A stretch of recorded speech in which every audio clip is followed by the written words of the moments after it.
Hello and welcome to Mad Al Goes Racing, and today, as you might be able to tell from the colour scheme, we are in rFactor 2 and we're having a look at the top item on the news list, which is the release of the EnduRacers Alpine series. Now, this is not official content. This is actually done by the EnduRacers modding team, who are probably best known for their endurance series in rFactor 1, which was 20 plus cars, possibly more than that. I had a quick check. I don't think I got rFactor 1 with that particular mod installed at the moment. I had several copies of rFactor 1 and I'd have different mods on different ones to avoid them shitting on each other, which is an unfortunate side effect sometimes of mods.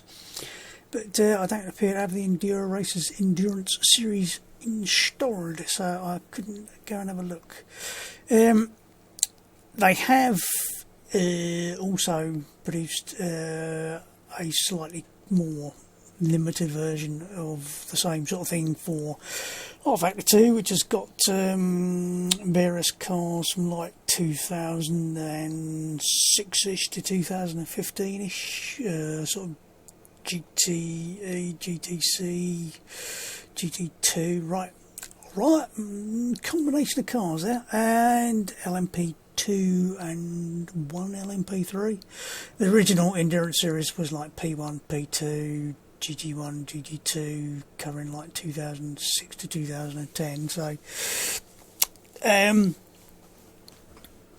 must at some point have a look and see what they're like. But if they're anything like as good as the rFactor 1 versions, which they have a bit of a almost a crossover with some of the cars in GTR2 with the GT1, GT2 type categories, so there's a few that are thinking both.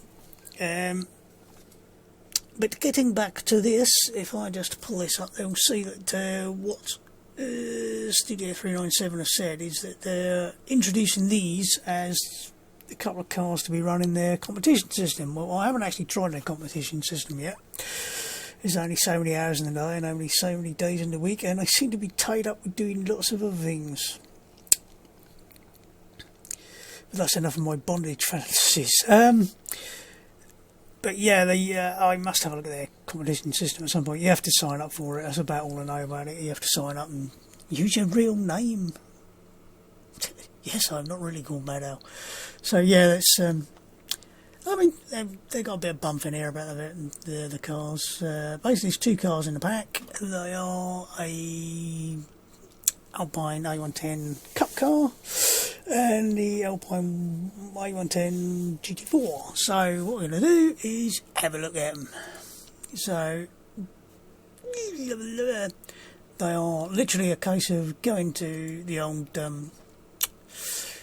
workshop and select them in the workshop. If we just go to customise, we can have a quick look in the old shower. Come on mouse, I always go the wrong bloody way. So nicely modelled, as you would hope, from a team with the sort of experience of it. They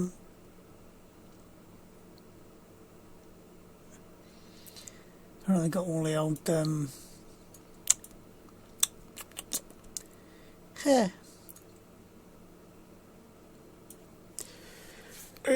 materials base shaders, or whatever they're called. I've forgotten what the three letters are. Whatever. Brain death. So yes, it certainly looks nice. Got all I don't know if the lights inside work. I would assume they do, but yeah, nice looking car. Come out of there. The Cup car, 270 brake horsepower, if I remember rightly. Yep. Oh, cup of coffee required. Frog in my throat. Yeah, it's factory ABS, factory traction control. I think the default is 0 on the traction control and 1 on, which is as low as it'll go without being turned off, on the ABS. I've done a couple of laps in both cars just to get the force feedback, so it's not too heavy, not too light, just right.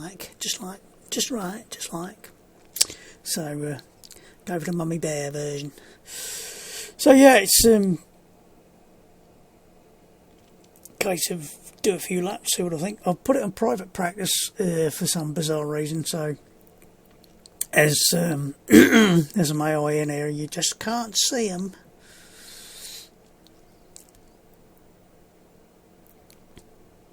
Sometime later.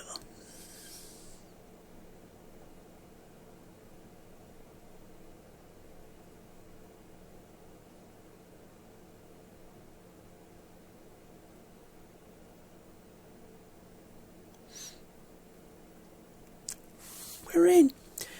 Right. I'll just go quick look in the setup.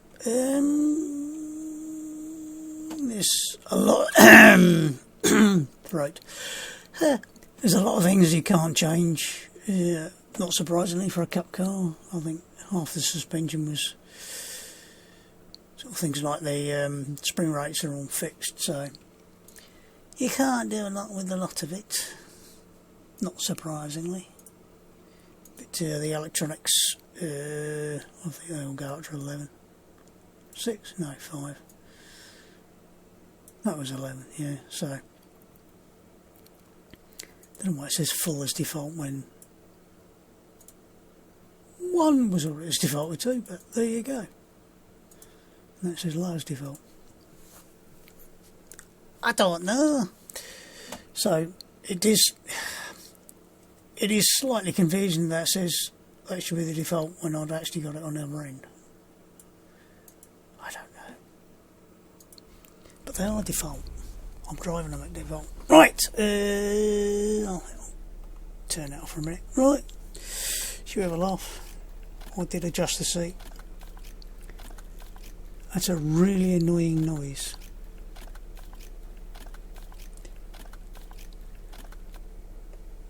For those of you a certain age, that reminds me of Trumpton and Camberwick Green or something with Windy Miller and his windmill. Yeah. But yeah, I think actually the sort of interiors are pretty much identical between the two cars. Now I'm trying to remember which button to press so I don't go and accidentally start the AI going. We'll put it up here there somewhere. A bit too high. Whatever, we'll move forward a bit. Seat. It was a lot less annoying actually, which is strange, isn't it? I think we'll put it default-ish. I think that's the default. I think 50 is that default back there? That'll do. Or will it?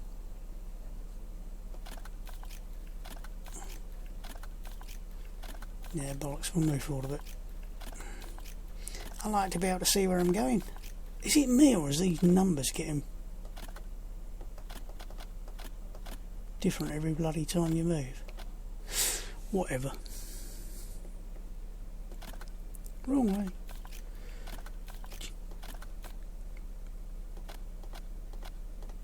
Damn. Whatever. Yeah, I'm sure it's somehow sort of allowed me to move to a completely different place than where I was before, but ho-hum. Yeah, I think I will put that back on. Not the most exciting sounding car, it's not exactly a nice V8 in the back or anything, so get it right. Mid-engine, rear-wheel drive.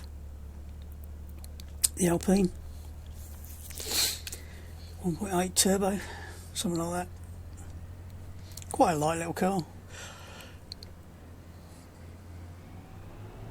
Now the cup car is Michelin tyres and the GT4 variant is Mirillis. So how much of a difference that really makes, I'm not sure. Get off the grass, you twat.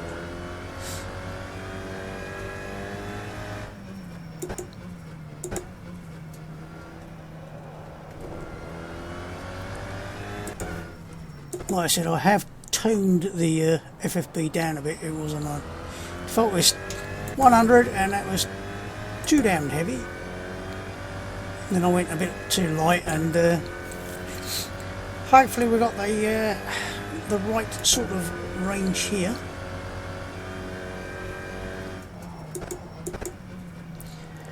First impression is it's reasonably lively FFB. It's telling me that's sort of getting near the limit somewhere.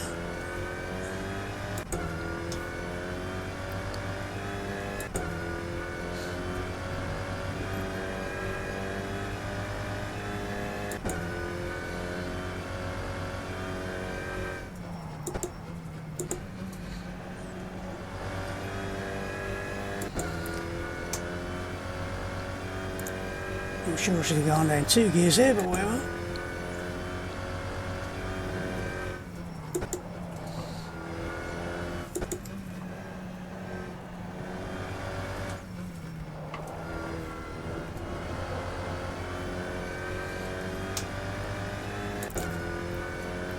Felt like there was a little bit of lift off oversteer there. Tyres are probably still a bit on the chilly side. But so far, you got to say it's quite nicely balanced. And the car would basically bugger all aero to be disturbed. Hopefully, you can have some nice close racing with these. Because you're not going to upset the car's aero ahead or behind or anything else. So, but so far, I have to say, really nicely balanced. Feel a little bit understeer on turning there.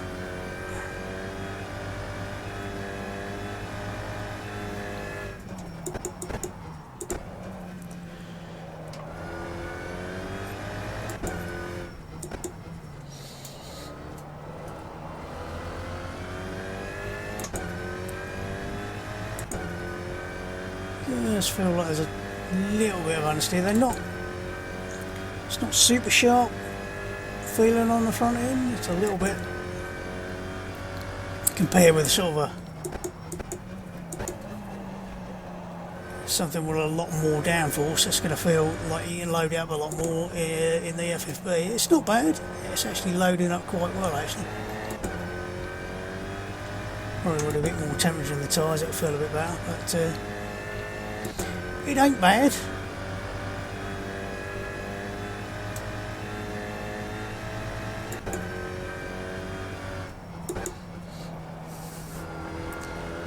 I felt a little bit.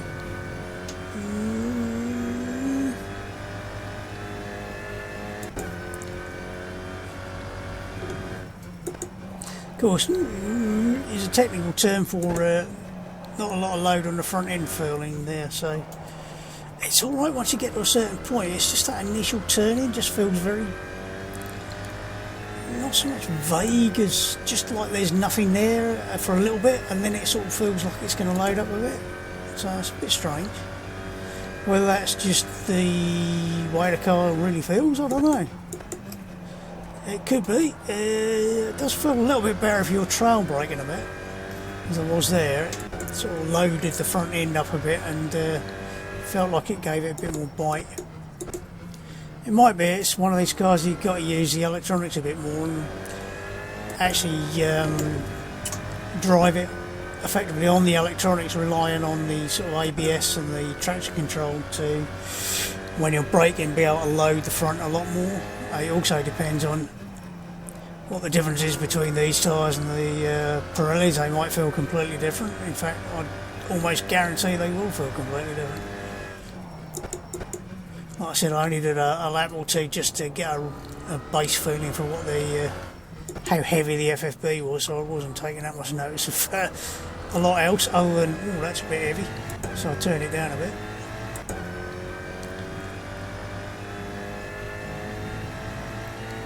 Not to mention the obligatory couple of laps of the gamepad. I'm weird, yeah, I know.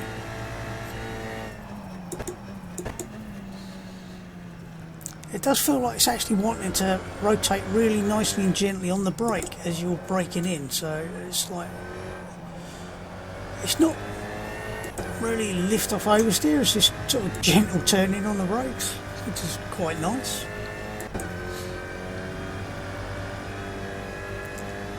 Like I said, having a look in the setup, the defaults are saying that sort of, was it 8 on the ABS? Or the traction control, I can't remember which way it was now. 8, 11, yeah. Muppet.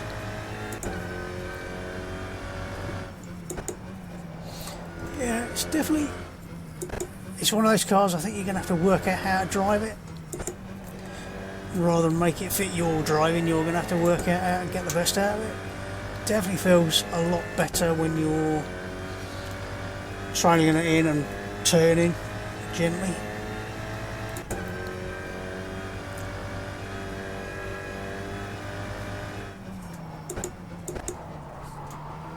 That was a bit too much. See if I don't push it before I absolutely throw it down the road. Yeah, you can actually get quite nice turning on the brakes there, so maybe that's the answer. You have to turn in on the brakes a bit to get it to turn in later and sharper. Obviously you do need to get the right amount of weight transfer and the right amount of braking to do that, but it definitely, under power through there, it just feels like the front end's really, really light. Whereas on the brakes you can get it turning, so it doesn't turn so much. It doesn't feel like it wants to turn so much on the power. Definitely a lot more on the brakes, so a few potential hints on how to drive. Or I was talking bollocks again. Whoa, that's about the limit there. Yep. Yeah, I like turning in on the brakes, but there is a point where you've overdone it. So, and I think that was definitely it. So, yeah, very nice. Feels reasonably well balanced. Quite easy not to throw it down the road. Obviously, if you're trying to stick it in a fast lap time and end up sticking in a slow lap time because you've completely cocked up every line through every corner. But in general terms, that's quite nice. So let's see what the other one's like.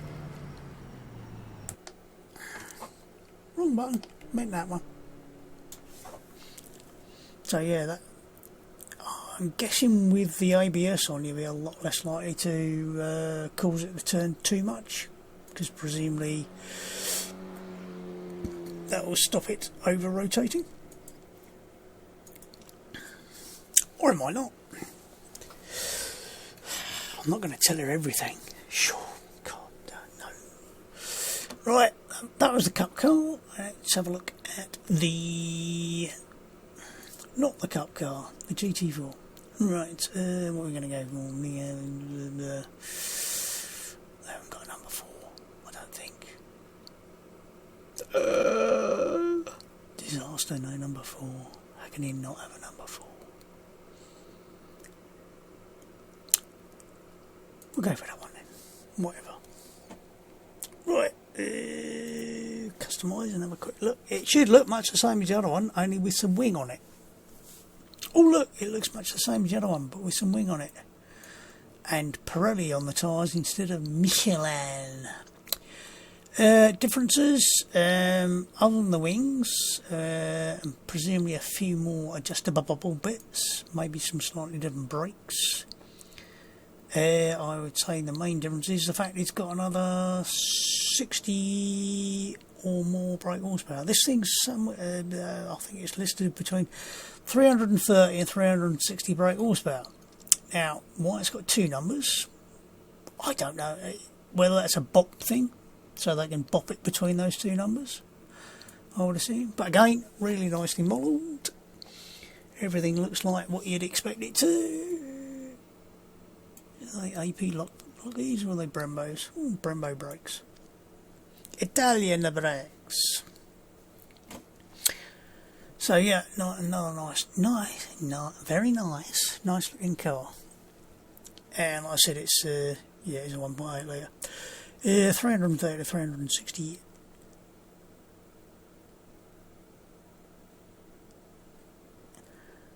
I don't know why it says engine and is manufactured by Pirelli. Tyres are manufactured by Pirelli. Almost read like the engine is manufactured by Pirelli. Yeah, I'm confused. Not difficult, but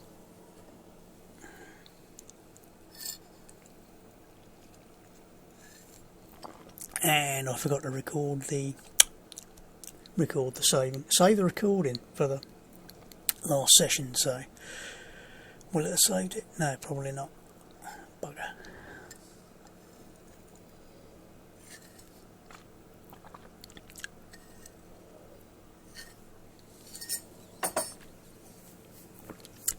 I'll try and remember. Well, as long as I don't do anything else, it will save it for this one.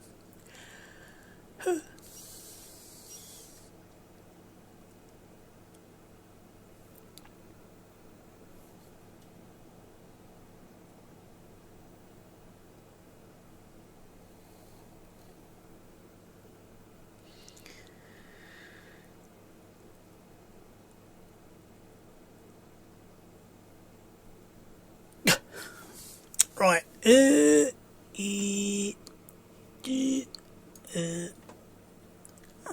presumably it's got a few more bits and pieces to play with in here.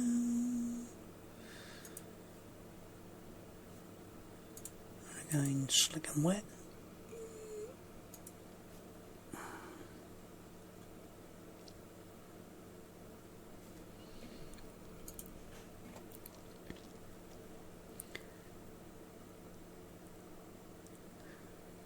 Because there's a preset, suspension, again, okay, non-adjustable spring rates. Now that I find a little surprising, but whatever.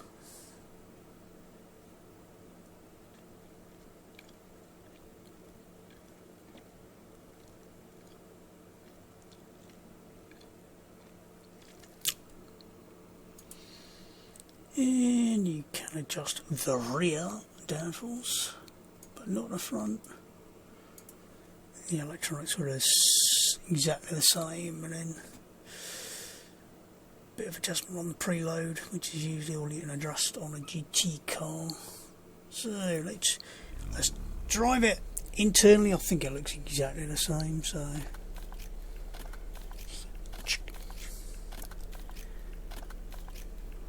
Windy Miller moment. I think that's exactly the same. Yeah, that looks like exactly the same wheel and everything else. Forward.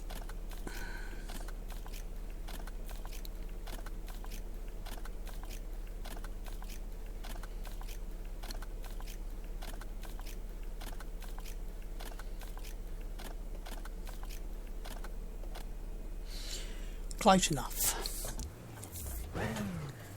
Unsurprisingly, it sounds almost identical. Now, I've got no idea what sort of lap times this thing should be doing vis-a-vis the Cup car. Whether it should be a lot quicker, a little quicker, maybe slower on certain tracks, I don't know. I forgot to check what sort of top speed we're getting down the back straight, so there's more to a lap time than just how fast the car is in a straight line. Obviously, if this thing loses more in a straight line through aero, drag, etc., than it gains through the corners, then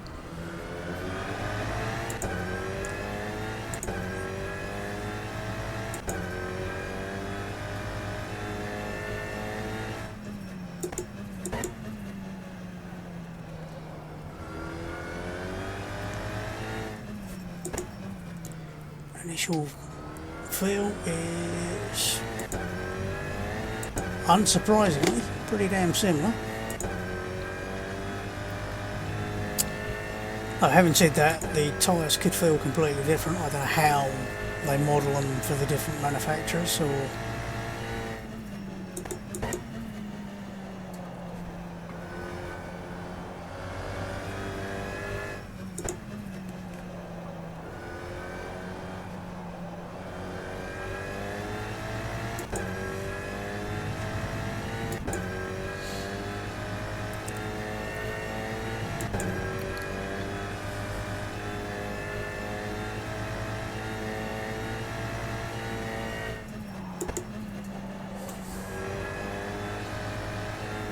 Now that sounded like it was almost trying to lock the damn tyres up going into there, so this thing might have stronger brakes. I didn't actually remember to check if there was sort of super whizzy Brembo brakes or anything on the other one, although it might be. They're fairly stock anyway on the Alpine. I know they've got some clever bits on them probably.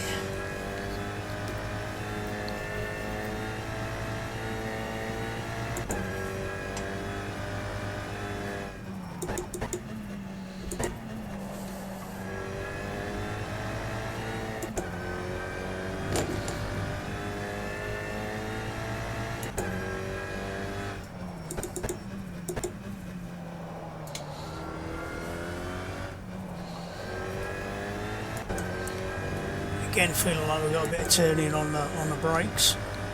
Again, no surprises. Fundamentally, it's the same car.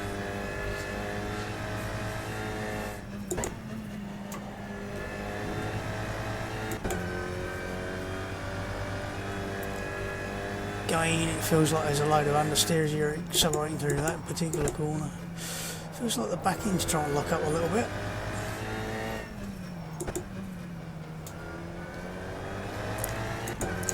Again, all using default setup, so nothing clever.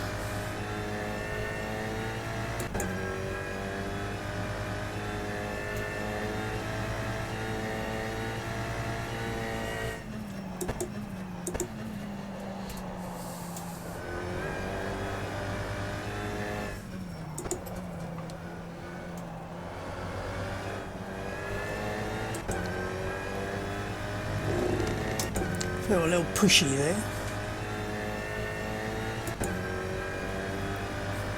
I think I'm not sure whether it's just the setup or the way they're supposed to work, but they do feel like unless you're actually loading them on the brakes, they don't want to turn in that well. But if you're loading it on the brakes, it turns in quite nicely. Not sure what the hell that was. Sounded like it had a bit of a splutter.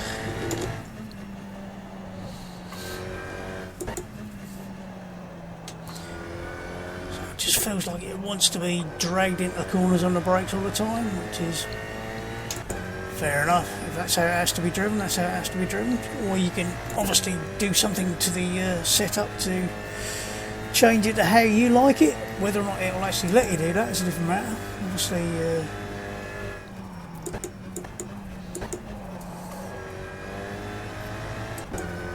you can't always make a car fit your driving style.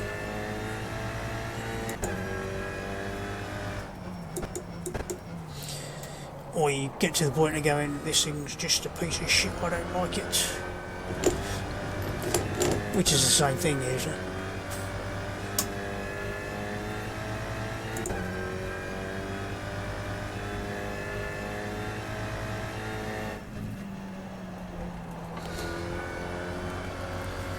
Oh, I forgot to check what my lap time was like on the other.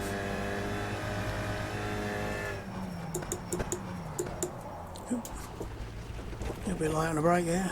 I'm sure that was locking the front. I think we might try winding the ABS up and see if it actually improves with a bit more anti-lock brake. I'll wait till I get out of the corner before I try and find the right button. Now it said flat out was the default, so we'll stick it on the top end. It actually feels like I've also flat spotted the tyre slightly, so.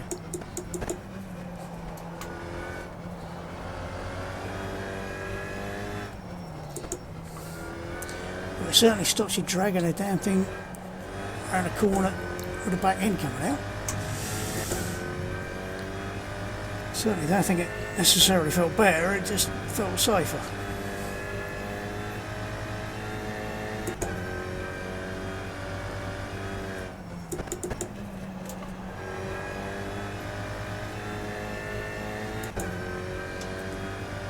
It certainly feels like a flat spot of the tyre because it's vibrating like hell, so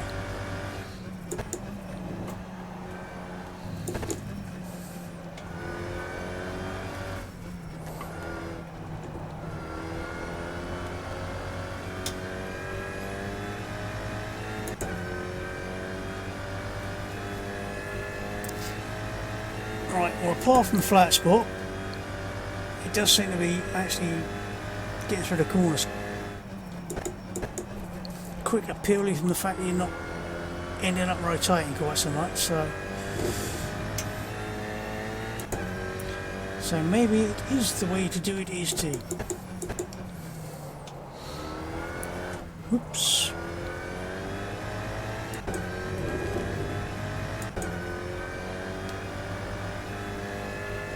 I'm sure it said 5 on that was the default as well, so whee.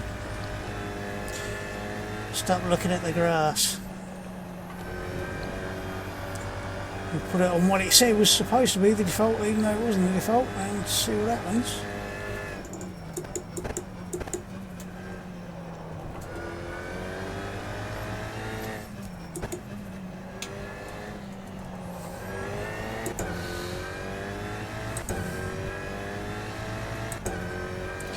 Well, you can certainly chuck it into the corners and shove your foot in the brake and the throttle much harder, so not a surprise, but there you go.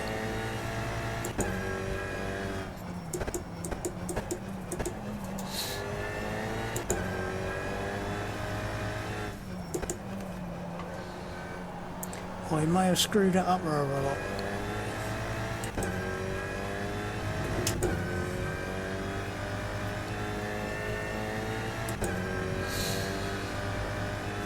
My 3.8 seconds off, or is it? I can never remember which button, which thing's telling you what right here. 3 point something seconds off the AI. And not doing a particularly good lap there either.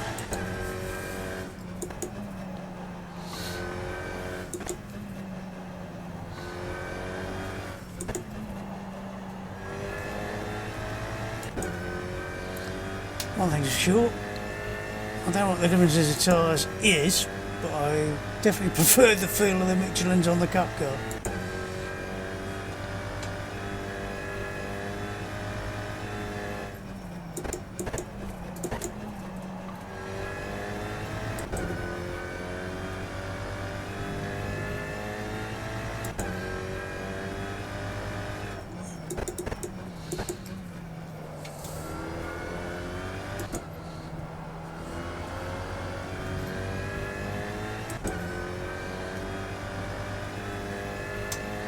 Definitely does seem to be a bit easier to cook these tyres, at least that's what it feels like. I think that's what that's telling me as well, but I'm not 100% sure, because I can't look at that and over there at the same time, so.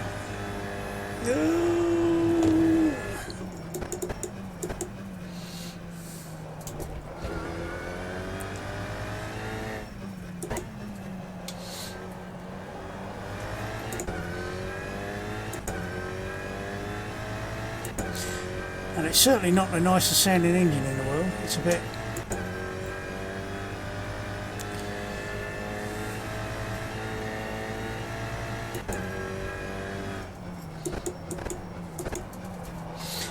not to be said for a nice V8 sitting behind you or in front of you.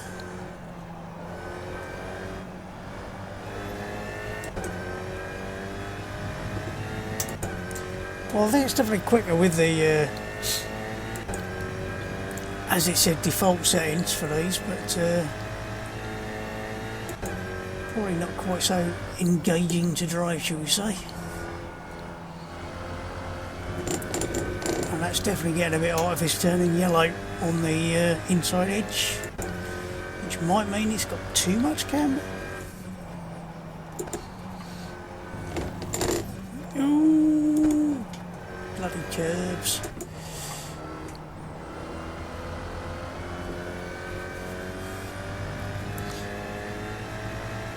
Yes, it might have too much camber, might have too little camber, might have...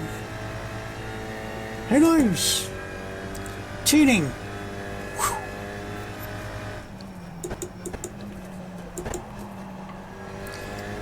But with a higher ABS on it, you can definitely drag it into an apex where you've screwed up a bit on the brakes, so...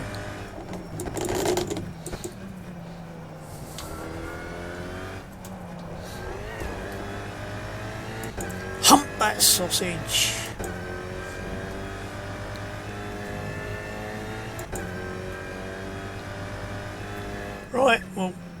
vibrations through this wheel is getting worse and worse because I've obviously flat spot on the tyre the first time I locked it up, so I don't know whether these are easier to flat spot, the Mirillis, or what, I don't know, but all in all, let's see if this damn thing will actually do some replay without stuttering like a pain in the bum. Let's scroll it back a bit and we'll have a good look at it. Here we go. Start.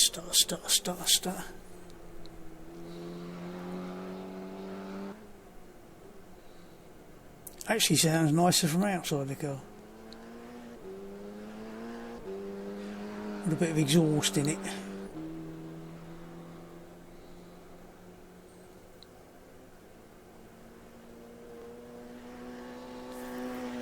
So, what do I think?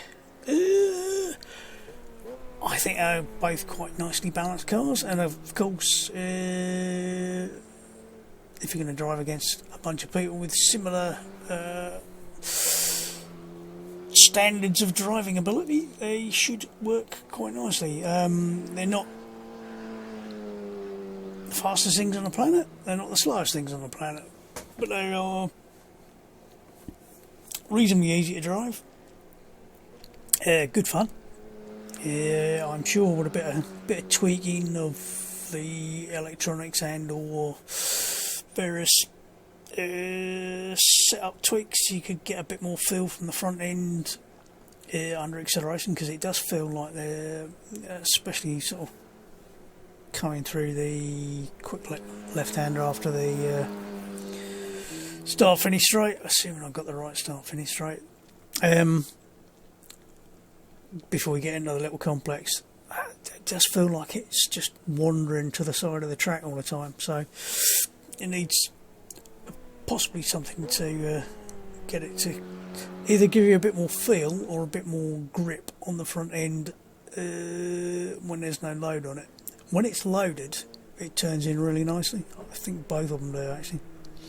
So it's a case, like a lot of cars, of working out how it wants to be driven and driving it the right way, because you might not be able to tune it to your satisfaction or to get it to suit the way you want to drive. So that's one of the things I like about sim racing. You can jump in just about anything and go, I wonder how I should be driving this, and give it a few laps, get the hang of it, or not, as the case may be, and have some fun with it.